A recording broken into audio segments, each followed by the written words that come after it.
today is another entry into my video, A Day in May. And in honor of Mother's Day, and considering that I just did the whole breastfeeding support video yesterday, I wanted to tell a little story about delivery of my oldest daughter. And so she's going to be 22 in June, and all of my pregnancies were beautiful, pretty much uneventful. Both of my boys were born 5 weeks early, so I was kind of expecting my daughter to be here like around my birthday, which is May 10th. And she didn't come, so I'm like, okay, whatever. And so finally, in the wee hours of June 1st, I started having contractions. Now, with the boys, I was kind of, just I woke up out of my sleep because my water broke. But with her, it was contractions, and I'm like, so I woke up my ex-husband. I'm like, did you feel that? And he looked at me like, why would I feel it? So anyway, get to the hospital. It's probably around 7-ish. Wonderful labor, wonderful delivery, completely textbook, according to what to expect when you're expecting. I told y'all, get that book for somebody. If you're not expecting, make sure you give somebody that book. So I was kind of prepared, and delivered her a little after 10. Well, the delivery was, like I said, uneventful, but I was exhausted, as moms are, and so I wound up going to sleep. She was rooming in with me, which I don't know if it was a novel thing, but it really wasn't like the norm that it is now. And so anyway, I dozed off. The day progressed, so I dozed off. So the next morning, I'm awakened out of my sleep, but the phone was ringing, so I pick it up. It was my ex-husband, and he's like, I'm just calling to check on my girls, and so I'm like slowly coming around, look up, I'm like, I'm fine, but the baby is not in here. Now, a nurse had come and taken her to the nursery, said she was gonna bathe her and weigh her and restock the isolate and bring her back. Well, I was asleep and I didn't realize that she didn't come back anyway. So I'm like, well, the baby is not here. Let me go see where she is. So I tiptoe out to the nurse's station, which was right outside of my room. And they're like, oh, she must be in the nursery. Well, from my room to the nursery was like, I can't tell you how far that is, and I'm sure that whatever I say, I'm going to exaggerate, but I swear to God, it felt like it was a football field away. I had just delivered. I'm in pain. I'm tipping, like trying to get down to the nursery. So I get there, and I can see all of the babies in the window. I don't see my child. Okay, well, I saw a nurse across the nursery, and I'm thinking, oh, well, maybe she's, washing her or whatever. So I stick my head in. The nurse is kind of rude. Can I help you? I'm like, I'm Mrs. So-and-so. I'm here to pick up my baby. We don't have your child. Like, what? Like, I'm sorry, what? And so she's like, we don't have that baby. Why don't you check next door and see if the photographer has her? Did she get up and go over there? Like, is she walking now? You don't have a process in place to make sure that you know where the newborns are? Okay, so I hobble over there, which was like an empty hospital room. The light is off. I turn on the light just in case. I don't see anybody. So I come back. I was like, they're not in here. So then the rude nurse says, oh, Pat had those babies. Who's Pat? I don't know Pat. Pat and I are not on a first name basis. I don't know who Pat is. Who is this? So she's like, oh, she's a nurse. I'm sure she's fine, blah, blah, blah. This nurse was not unconcerned. Meanwhile, I'm plotting on ways to set this nursery on fire.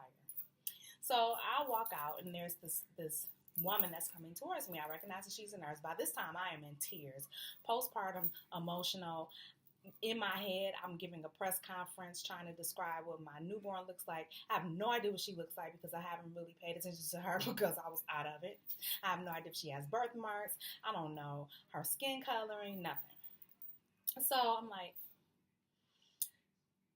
I look at the woman. I'm in tears. I'm like, are you Pat?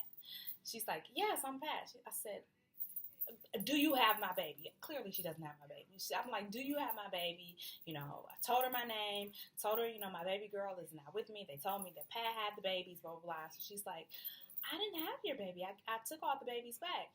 So now I'm full on, like melting down, and she's trying to console me.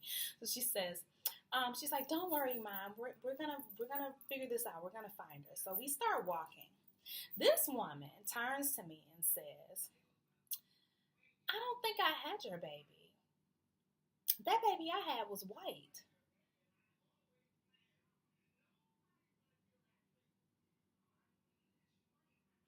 Um, First of all, she didn't know who I was married to, who the child's father was, nothing. And let me just say that, even as a black woman, but all of my children have been very fair when they were born. And anyway, that's none of your business. Like, who cares? If you got my child, do you have my child? That's all I wanted to know. So I am letting loose with, like, I cussed that woman out so badly. I think, when I think about it, I still repent because I'm sure I ate her soul. Like, anyway, so we walk down the hall, and like when you walk into the hallway, so you hit there's like a wall here. Imagine a wall, and so you can go this way or you can go this way, like around the suite, and it's on opposite sides. But there's like this wall that's right here. So my room was this way. So this woman starts going this way. What are we going up here for? So she goes around. She's like, oh, this is where I took the babies. Let's just make sure. So we get to the last room that she left the children in, or left the child in. I walk in. My baby is in this room by herself. The mom, whoever the mom was that was in that room, was in the shower. She just very politely took the baby, left the baby in the room by herself in the isolette, didn't check armbands, didn't check anything. So I see my child. I know that this is my child. Aside from the saying baby girl on it, she looked exactly like my son. So I knew her when I looked at her. I'm like, this is my child. And she's like, oh, well, let's just make sure and check the armband. Lady, if you don't get away from me, if you touch me, I promise you I'm going to crush your throat. So I made her push an empty isolette all the way to my room. I carried my infant with me. I wouldn't let her touch her. I asked for another nurse to come in and check her armband. I was just discussing it through. And then I found out later on through the grapevine that the mom that was in that room was actually a nursing mom and had more than likely nursed my child.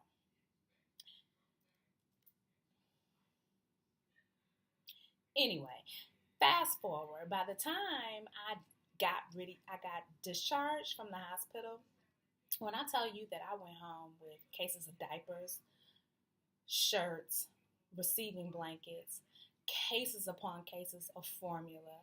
I mean, any and everything. And I'm assuming to try and appease me, but I was livid. I went off on my OBGYN, even though it was not his fault, but I complained that it was only because he had permissions at this hospital that I was even there. I wouldn't have even been there if it wasn't for him. I wrote letters to the company president, or the hospital president. I wrote letters to the state.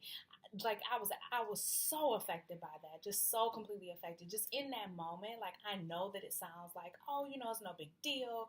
You got her back. She's healthy. That for me was stark terror, to the point where it took a long time for me to even let her out my sight. Even to this day, sometimes I get very apprehensive if I don't hear from her, if I don't know where she is. Now I've gotten a lot better. It's just kind of creepy for your mother to just know where you are every waking moment of the day, and you're 20 something and you work and you go to school. Like, I can't follow her around. I don't want to, to put her in my pocket, but like, I'm always just that fear of not knowing where she was. That panic is just something that is indescribable. My heart goes out to families who have children who are missing or unaccounted for. Just that it is a stark terror that you feel when your child is nowhere to be found and you have no idea where to even start. And because she was a newborn, I didn't even have pictures of her. I wouldn't have been able to show pictures and say, this is what she looks like. Like I said, I hadn't even taken her clothes off for the first time to even like look at her birth marks to see if she had any birth marks or nothing. Like I had nothing, and I was just petrified. And so when I had my last baby, 4 years after that, my OB and I argued about that all the time. He was like, "It's a safe hospital, Felisa." No, no, no. I'll have this baby in the parking lot before I go back to the hospital. Anyway, I wound up going back. I know, child. But he convinced me that they had different things in place, and that nurse was fired. And honest to God, don't take any pleasure out of someone losing their job. But that was so egregious to me. Like, I couldn't, like, there is no I'm sorry for that. Oh, I'm sorry, I put your baby in the wrong room, girl. My bad. No, that's not how that works out. So when my last daughter was born after I had her, when I tell you this hospital, it must be on my chart, because this hospital, the same hospital now, I delivered her. When they had to come and get her to take her for her vitals and all that kind of stuff, that nurse was like, "Mom, hey, we need to take the baby back to the nursery. Do you want to come?" I was like, "I sure do." Getting up, putting my robe on. I stumbled down to the nursery. I watched them, and when they were done, they rolled her back to my room, and I got into bed. I was not playing those kind of games. I just cannot take it. So, that's my birth trauma story. And glad to say that all of my children are well and thriving, especially the one that was lost in the hospital for those stark terror-filled hours. But yeah, if you have any birth stories that you'd like to share, I'd love to hear them and commiserate with you. Leave them below. Don't forget to subscribe, and I will catch y'all later on. Bye.